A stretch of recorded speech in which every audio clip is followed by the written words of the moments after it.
96.9% sa ating mga viewers ay hindi pa nakapag-subscribe sa ating YouTube channel.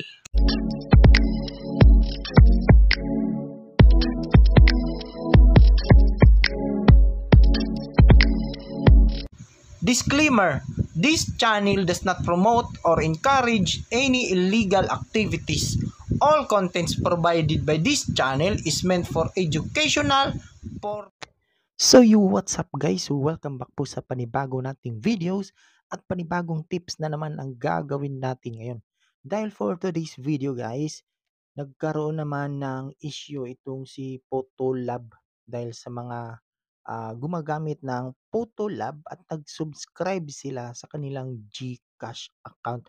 So automatic po na nagbabawas daw po yung balance nila sa kanilang GCash dahil nilink nila ito sa Photolab. So sino nga ba ang may mali dito guys?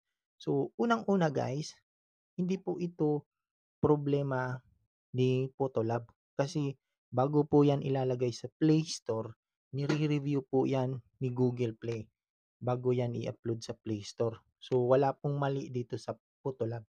So first of all guys, bago nyo po gamitin ang Photolab, may nakalagay po na X dito sa itaas. So dito makikita nyo sa left side upper, dito sa may bandang X na logo, dito makikita nyo na pwede nyo pa pong gamitin si Photolab kahit hindi na kayo mag-subscribe. So dito pipindutin nyo yung X.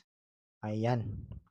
So libre nyo pong magagamit ang Photolab. So dito makikita nyo naman na maraming mga effects.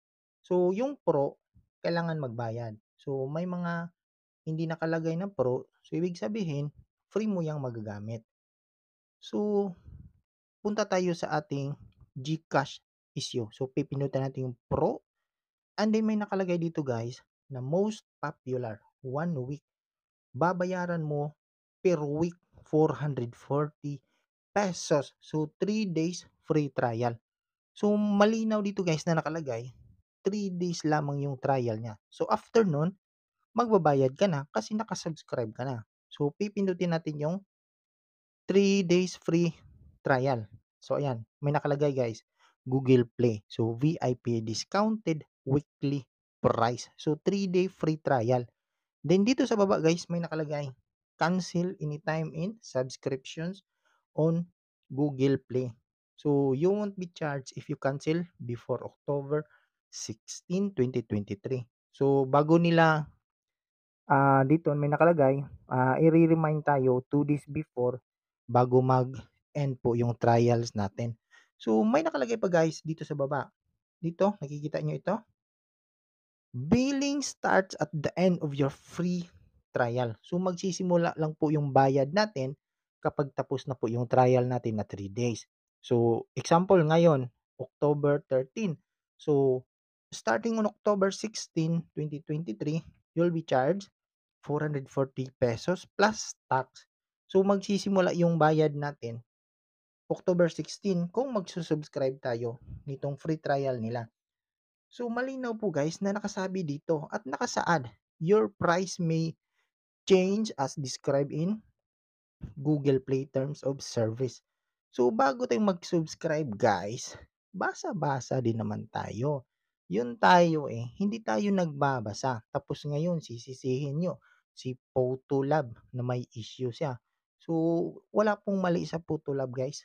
Ang mali lang po natin dito is hindi tayo nagbabasa. So yun tayo, hindi tayo nagbabasa ng mga terms and condition sa isang application. So malinaw po guys na walang mali sa ating Photolab na application. So malinaw nakalagay na billing starts at the end of your free trial. So automatic yan na magbabawas talaga after mag-end yung trial mo.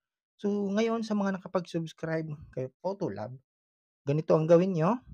Punta kayo sa Play Store. Ayan. So mag-unsubscribe kayo guys dito. Then payments and subscription. So dito sa subscriptions, dito nyo makikita kung anong mga apps yung mga na-subscribe nyo. Then dito nyo din po i-stop at i-end yung mga application na sinusubscribe nyo kagaya ng Photolab.